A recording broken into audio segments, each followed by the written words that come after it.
Doutor, então a gente fala só um pouquinho sobre... O senhor nasceu em Barretos mesmo? Não, eu nasci em São Paulo. Nasci dia 6 de agosto de 1952, em São Paulo. Sou paulistano. Tá, e aí quando o senhor escolheu o direito, como que foi? Teve alguma inspiração? O meu pai era advogado. Então eu comecei a trabalhar muito cedo. Eu não tenho certo a idade, mas eu acredito que com 12 anos eu comecei a trabalhar. E aos 14 eu fui registrado. E dos 14 até a minha aposentadoria, eu não tive assim interstício nenhum sem fazer nada. Eu trabalhei a vida inteira e a vida inteira legalizado, registrado ou como autônomo. E aí quando eu me casei, o meu sogro era juiz. O avô da minha mulher, pai do meu sogro, era desembargador. Meu pai é advogado. Então eu já estava naquele ambiente do direito. E aí eu entrei na faculdade, na FMU, entrei em 74 e formei em 78. Quando eu formei, eu fui advogar e advoguei 7 anos. Nesse período eu perdi meu sogro e aí resolvi fazer concurso para dar uma continuidade nessa área jurídica aí com mais ênfase. E quando que foi o concurso? Foi em 1985. Eu fiz concurso aqui em São Paulo e em Minas Gerais. E fui aprovado nos 2 concursos. E aí escolheu São Paulo? Aí escolhi São Paulo porque as condições de trabalho daqui, naquele tempo, nem se comparava com os outros estados. Nós éramos líderes nessa parte toda de estudos, de autores, de pensadores jurídicos. Então, o estado de São Paulo era mais apropriado, bem melhor. E aí a senhora ingressou no Ministério Público, mas como que foi a progressão da carreira? Então, a gente quando ingressa no Ministério Público, você ingressa como substituto. Então eu fui substituto da comarca de Piracicaba, mas eu nunca fui para Piracicaba, porque o procurador-geral ele me designava para outras funções. Então eu trabalhei na capital, no Tatuapé, Santo Amaro, Santana, vários meses cada um. Trabalhei no interior, Santo André, se é que pode chamar de interior, mas Santo André, Americana também, e mais uma em Santa Cruz do Rio Pardo. Também estive lá. Aí eu fui promovido, a gente se inscreve para ser promovido. Você tem que ficar como substituto 2 anos. E depois você se inscreve para ser promovido. Antes mesmo de terminar os 2 anos, eu me inscrevi e fui nomeado para Cunha, que fica lá no Vale do Paraíba. Foi a primeira entrância minha. Mas também nunca fui para lá, porque em São Paulo tinha mais necessidade de colegas, então fui mantido em São Paulo. Aí de Cunha me inscrevi para a promoção para Tupi Paulista. E aí sim, eu fui para Tupi Paulista, fiquei lá alguns anos, gostei demais, aprendi demais lá. Trabalhei com gente muito boa, quer do cartório, quer do juiz. O juiz hoje também desembargador, Galdino Toledo Júnior. E assim, nós trabalhamos muito bem para a cidade. Foi uma coisa muito boa para Tupi, que é composta de 7 municípios. É um dos maiores do estado. A comarca é muito grande. E foi muito bom ter passado por lá. E aí, de Tupi, em 89, eu vim para Barretos. Aqui em Barretos éramos 3 promotores. Eu vim no lugar do Dr. Antônio Vitorino Domingues dos Santos, um dos colegas que eu mais respeito e já falecido aqui em Barretos mesmo. E nesse tempo, o José Henrique era o primeiro promotor, eu era o segundo, e o Dr. Ursaia, Carlos Alberto Ursaia, era o terceiro promotor. Só tínhamos nós 3. E nesse tempo a gente trabalhava com o Dr. Fábio Quadros, o Dr. Hélio Navarro na vara civil e o Luiz Henrique Cunha na vara criminal. Depois o Dr. Luiz Henrique Cunha saiu daqui e veio o Dr. Paulo Sérgio da Silva, que era juiz de Guaíra.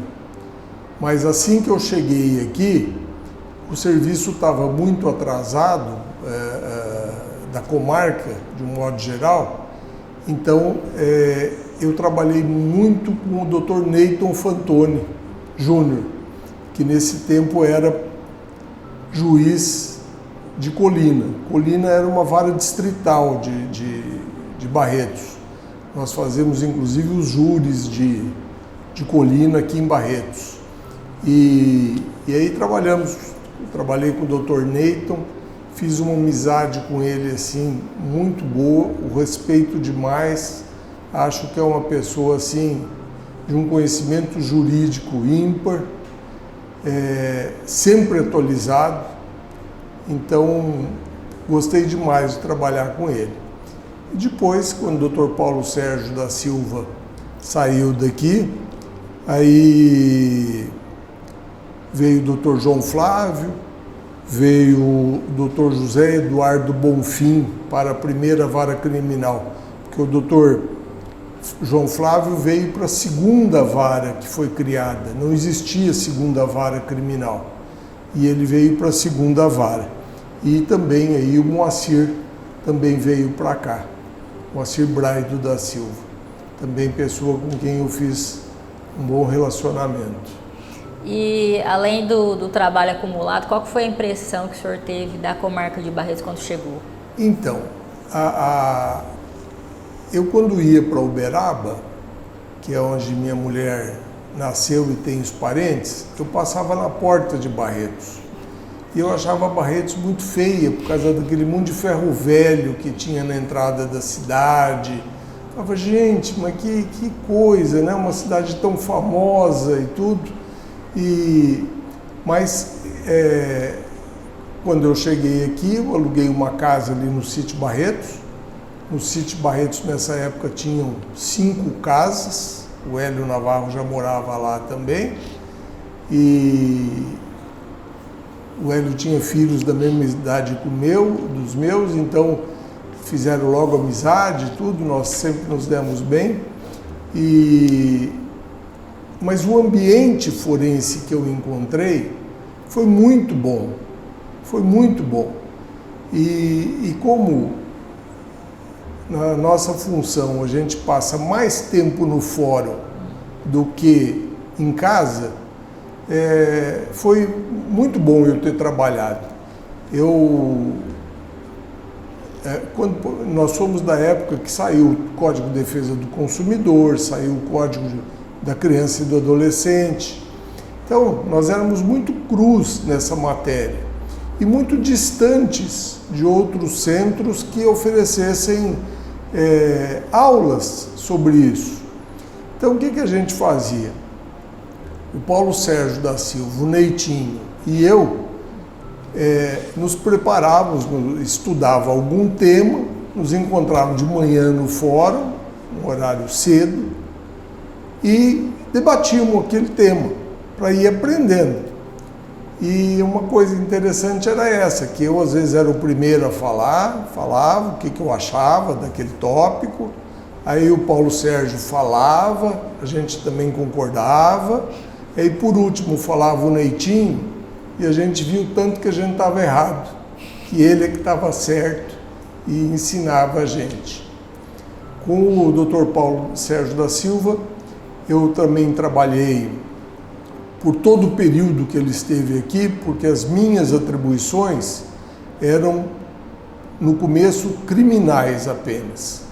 Então eu trabalhava na vara criminal, que era única, fazia um final de processos da vara criminal. E eu fazia júri, fazia criança e adolescente, menores mais antigamente, fazia direitos difusos como consumidor, como meio ambiente e execução penal. Execução penal é para acompanhar a evolução do cumprimento da pena dos presos. Então, todos os presos encarcerados, eu que olhava os processos, além do juiz criminal.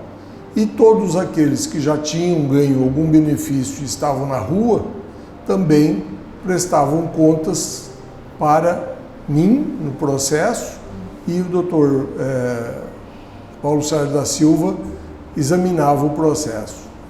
E além disso, eu exercia também a função de corregedoria da Polícia Civil, Polícia Militar e presídios. Com isso, eu fazia várias palestras para a Polícia Militar, várias para a Polícia Civil e, como obrigação também, como atribuição do Ministério Público, todo mês eu visitava a cadeia e me entrevistava com um por um dos presos. Já quando o Dr. Bonfim esteve, nós fazíamos essa visita nós dois, porque era muito mais prático, porque eu já me manifestava no processo e ele já decidia imediatamente, na frente do preso muitas vezes, para solucionar a questão.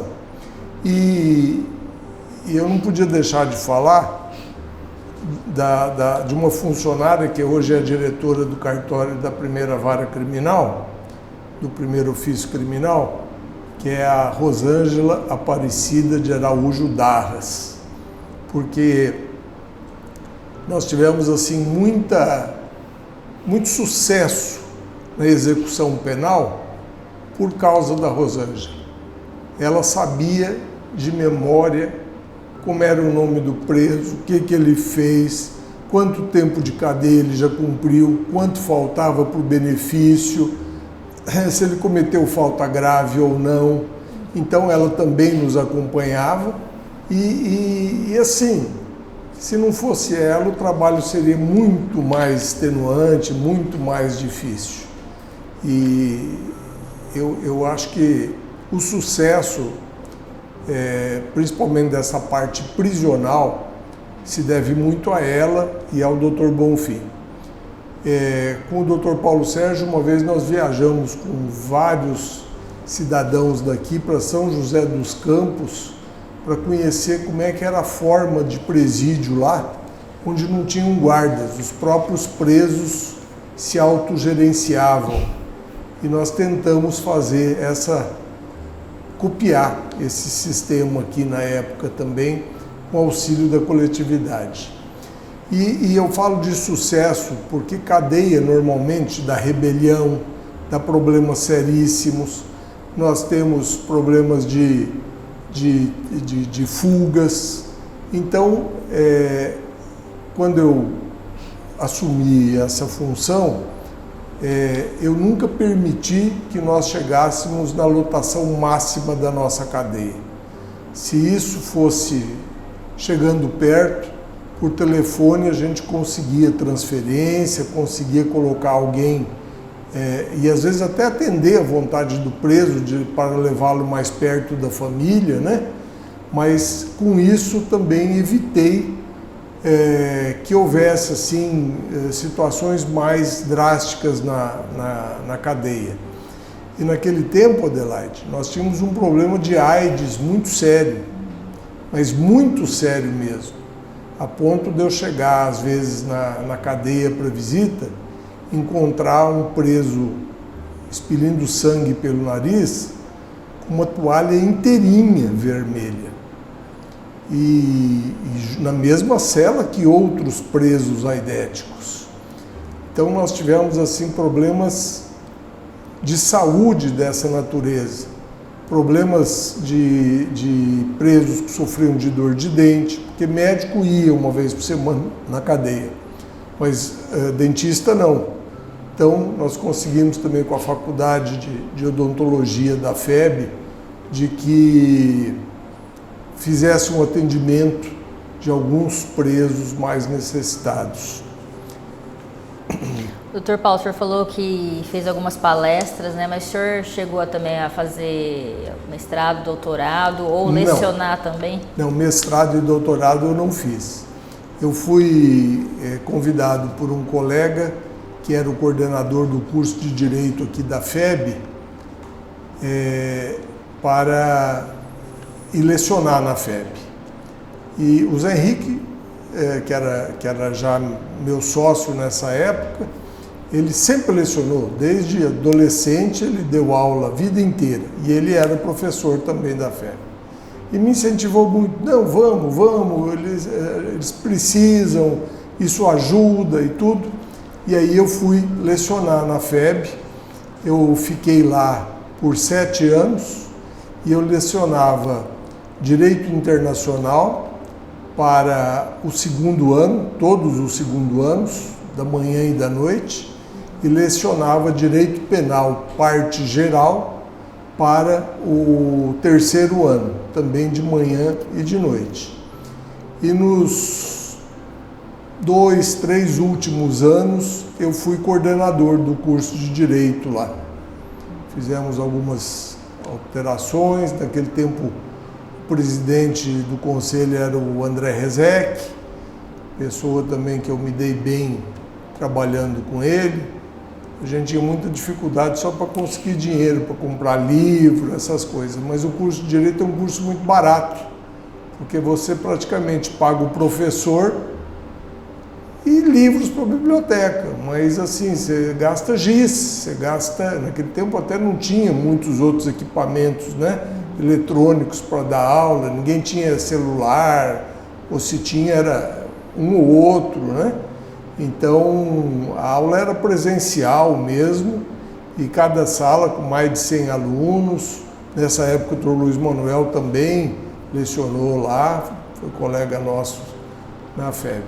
Mas mestrado e doutorado eu não fiz. O senhor escreveu livros, algo nesse sentido, algum artigo? Não, eu fui orientador de monografias, assim, dos mais variados temas, e eu não tenho ideia de quanta gente, mas muita gente, muito aluno, muita coisa mesmo.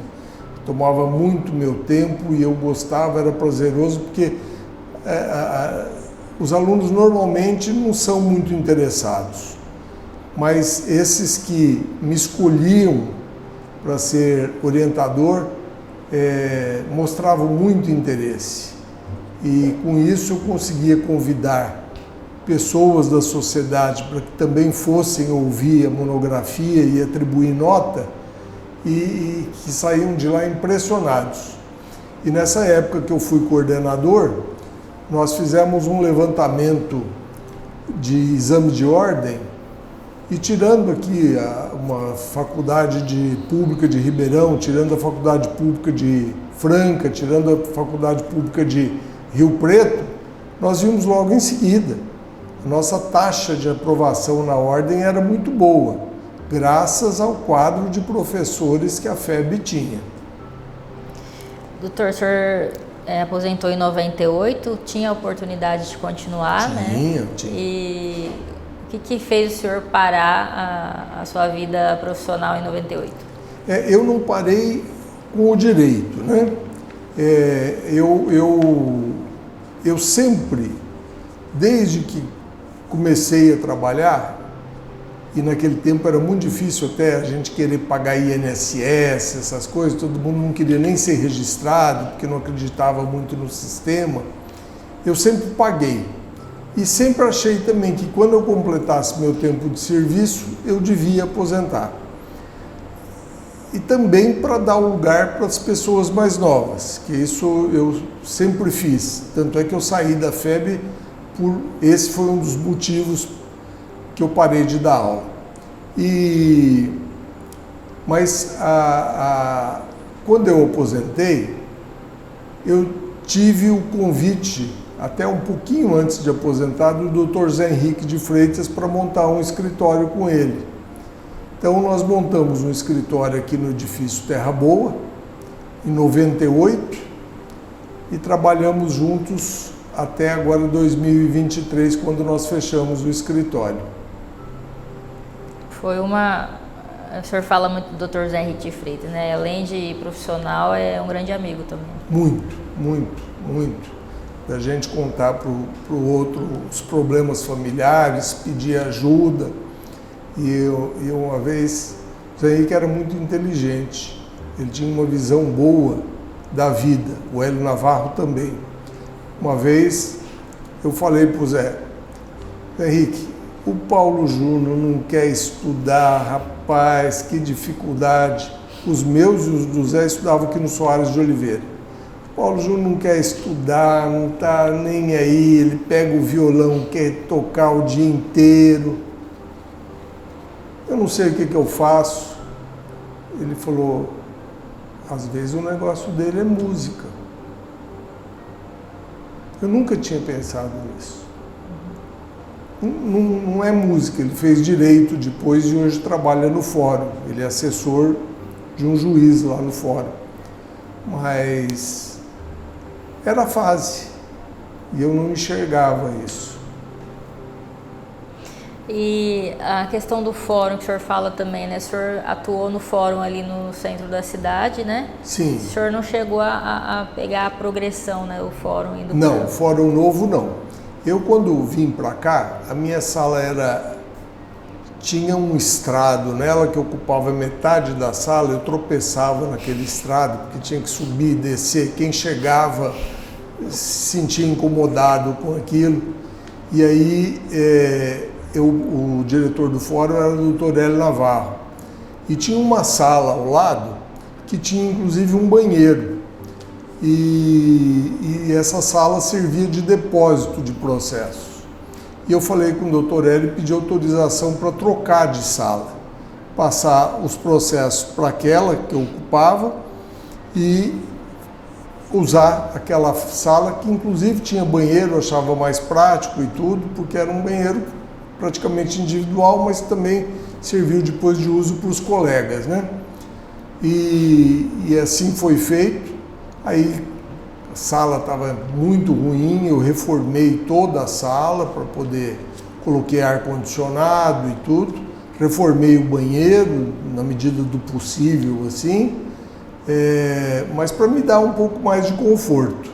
E lá eu passei praticamente todo o trabalho nosso. O fórum naquele tempo era ali na 15 esquina com a 18, acanhado, né? Cada um tinha juiz substituto que tinha que trabalhar na sala da biblioteca porque não tinha sala de audiência nem gabinete próprio. Mas eu acho, você me perguntou de Barretos, eu acho que esse convívio que nós tivemos no começo aqui foi muito proveitoso, porque a gente terminava o serviço todo dia, íamos para a sala do Fábio Quadros, sentávamos e conversávamos sobre o serviço, sobre a vida, sobre tudo. Nós fazíamos um social na sala do Fábio. E o Dr. Fábio, hoje desembargador, é um sujeito assim, espirituoso demais, muito brincalhão, muito engraçado com as coisas que faz. Torélio também, só que o Torélio era mais sisudo, mais sério, assim, mas também ali nós tínhamos terminado o serviço ali, então estávamos mais à vontade, né? E ficamos muito bem ali. O senhor fez participou de vários júris, imagino, né? Sim. Tem algum caso, alguma situação que o senhor lembre que é interessante contar? Tem. Eu fiz júri, como nós éramos 3 promotores, aí veio o Ademir, ele recebeu menores, mas eu continuei com o júri. Depois, quando o Dr. Fernando Célio de Brito Nogueira veio como 5º promotor, ele assumiu o júri, porque ele sempre gostou, e na divisão de atribuições nós passamos para ele. E eu fiz júri com, acho que, os melhores advogados daqui, com o Dr. Melick, Zaiden Gerardi, com o Dr. Otávio Alves Garcia, com o Dr. Luiz Lufala Miziara. Quem advogava também muito nesse tempo era o Dr. João Bosco, que foi presidente da Ordem, já falecido. O Nelson Abdala, fiz muitos júris com o Nelson Abdala, que era um problema fazer júri com ele. Ele aparteava demais, não se comportava muito na fala dele. Mas aqui, assim, nós tivemos 2 júris, só um parênteses antes. Hoje o júri mudou muito, hoje os jornais noticiam que vai ter um júri e é uma coisa muito natural, ninguém se interessa. Naquele tempo a cidade praticamente parava. O salão de júri cabe 100 pessoas e muitas vezes ele esteve lotado. E o júri começava de manhã, 8h30, 9 horas, e terminava às vezes 10, 11 horas da noite e o público permanecia. Então, por exemplo, nós tivemos júris que na época eram muito objeto de matéria jornalística, não só de Barretos, mas do estado inteiro, como o do Dr. Ângelo de Santis, que e a vítima foi o Gilberto Negro. Depois tivemos também, eu não vou lembrar o nome dele direito, era o Joinha, eu acho que era Sidney Pires, alguma coisa, mas eu não tenho certeza do nome dele, que também ele assassinou o Pimenta, que era dono de um bar, de um restaurante ali na Praça Francisco Barreto. E foram júris assim, que vieram do Joinha, por exemplo, advogados de fora e júris muito importantes e que motivava demais a cidade. Era o assunto da semana aquilo. E esses 2 eu posso me referir a eles porque eles eram públicos, os outros eu vou pedir licença para não falar exatamente por um princípio do esquecimento, eles têm direito a isso, mas esses 2 foram muito públicos e os 2 eu perdi. Então não estou cantando vitória de nada.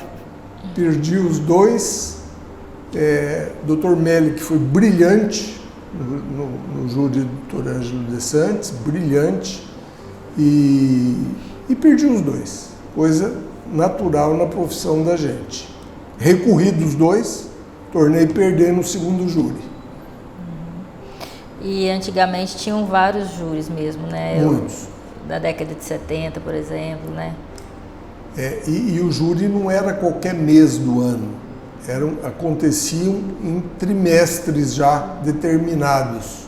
Então a gente tirava uma semana, dependendo de quantos júris tivesse para ser feitos, para realizar esses júris. Porque a comarca de Barretos, ela é grande, Colômbia, né? Naquele tempo a gente pegava Colina também, que tem Jaborandi, mais Barretos, né? Essa área rural grande também. Então, júri são, para o júri são destinados esses crimes dolosos contra a vida que não tem muita prevenção contra eles. Eles acontecem de um instante para outro, né? Então, é um fato natural. É uma coisa que todos nós estamos sujeitos. Bom, doutor Paulo, como que o senhor avalia, né, a importância de se fazer um livro contando vários casos, várias situações da própria comarca de Barretos que o senhor atuou aí por tanto tempo?